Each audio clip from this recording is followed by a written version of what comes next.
Assalamualaikum warahmatullahi wabarakatuh. Saya Safia Agung Lestari. Kali ini saya akan membahas aliran-aliran linguistik. Aliran-aliran linguistik ini dibagi menjadi beberapa bagian. Langsung saja kita masuk ke pembahasannya. Aliran linguistik secara garis besarnya dibagi menjadi 3, yaitu yang pertama aliran tradisional, yang kedua aliran struktural, dan yang ketiga aliran transformasional. Aliran tradisional sering dipertentangkan dengan tata bahasa struktural. Hal ini dikarenakan akibat dari pendekatan keduanya yang tidak sama terhadap hakikat bahasa. Linguistik tradisional memiliki tata bahasa normatif dan preskriptif, yaitu tata bahasa menganalisis berdasarkan filsafat dan semantik. Normatif yaitu sesuai aturan atau taat asas. Sedangkan preskriptif yaitu kegramatikalan berdasarkan bahasa yang baik. Di sini bahasa bisa dipandang salah dan benar. Aliran linguistik tradisional berkembang mulai dari zaman Yunani, Plato, Romawi, Sofis, Aristoteles, Stoik, dan Alexandrian. Aliran tradisional bertolak dari pemikiran filsafat Yunani, yang pertama dari Plato dan kedua dari Aristoteles yang merupakan guru dan murid. Plato dalam bukunya mengemukakan masalah bahasa alamiah dan konvensional, physis dan nomos, memberi batasan bahasa onoma dan rema. Jadi, terdapat pertentangan filsafat bahasa pada kaum physis dan nomos. Physis yaitu bahasa bersifat alami, tidak teratur dan unik, sedangkan nomos berdasarkan kesepakatan dan teratur. Yang kedua yaitu aliran struktural. Aliran struktural memiliki tata bahasa yang berbeda dengan aliran tradisional. Di aliran tradisional terdapat tata bahasa normatif dan preskriptif, sedangkan di aliran struktural yaitu tata bahasa deskriptif. Tata bahasa deskriptif maksudnya mendeskripsikan suatu fenomena kebahasaan tanpa memberikan penghakiman pada suatu kurun waktu tertentu, berdasarkan fakta atau kenyataan yang ada.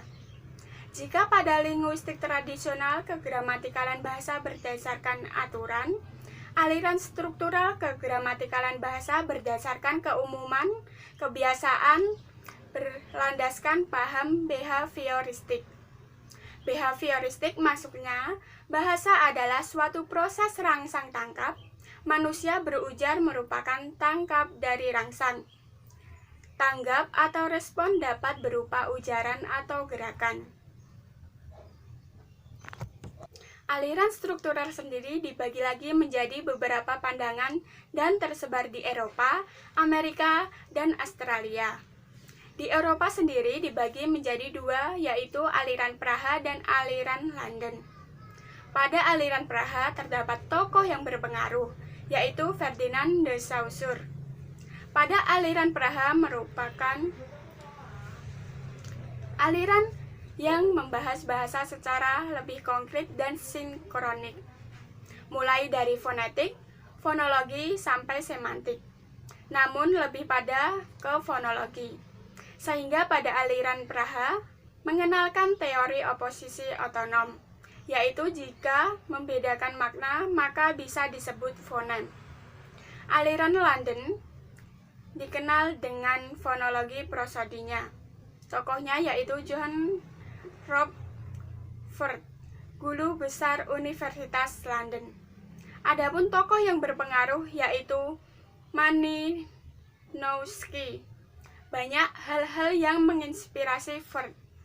Pada aliran London menghubungkan bahasa dengan konteks situasi, memperhatikan komponen sosiologis, dan lebih suka pada penerapan daripada teori. Selain itu juga menyukai fonologi. Aliran London awalnya juga menitikberatkan pada fonetik dan fonologi. Namun dalam perkembangannya juga mengkaji situasi, fonologi, prosodi, dan kolokasi. Baik, selanjutnya yaitu Amerika, terdapat aliran Bloomfield. Aliran ini menganut struktural modern deskriptif. Aliran ini sama seperti struktural modern dan aliran London fonologi prosodi, yaitu menganut paham behavioristik. Di sini kegramatikalan bahasa berdasarkan keumuman dan bahasa merupakan faktor kebiasaan. Di sini membedakan langue dan parol. Mulai kenal sistem tanda bahasa, membedakan sinkronik dan diakronik, memberikan berbagai model analisis dalam sintaksis, dan dikenal sebagai hipotesis Sapir-Whorf. Yang ketiga yaitu Australia. Di sini terdapat aliran Halliday. Aliran ini berasal dari Sydney, Australia. Aliran ini disebut aliran Halliday karena tokoh dari aliran bernama Halliday. Halliday merupakan mahasiswa Ford dan penerus teori Ford.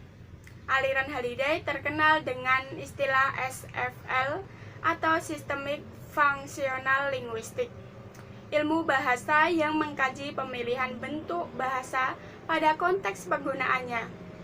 Teori ini sangat berpengaruh di Indonesia, karena teori ini merupakan awal mula diangkatnya kurikulum berbasis teks.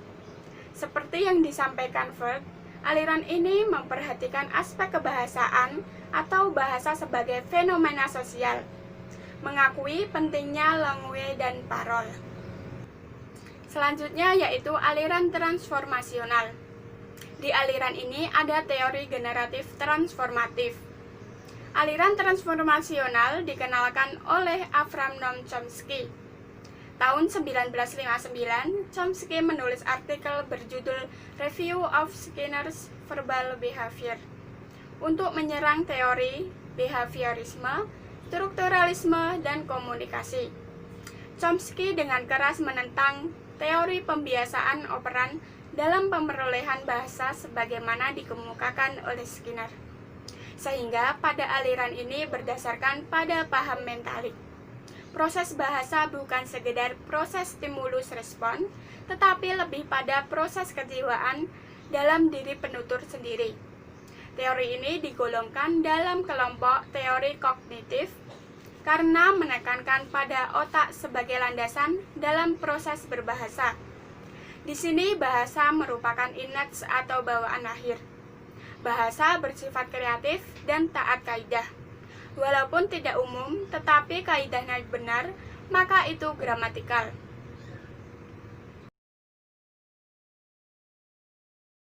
Baik, itu tadi penjelasan dari saya. Jika ada kesalahan kata, saya mohon maaf. Saya akhiri. Wassalamualaikum warahmatullahi wabarakatuh. Aku mengerti perjalanan hidup yang kini kau lalui.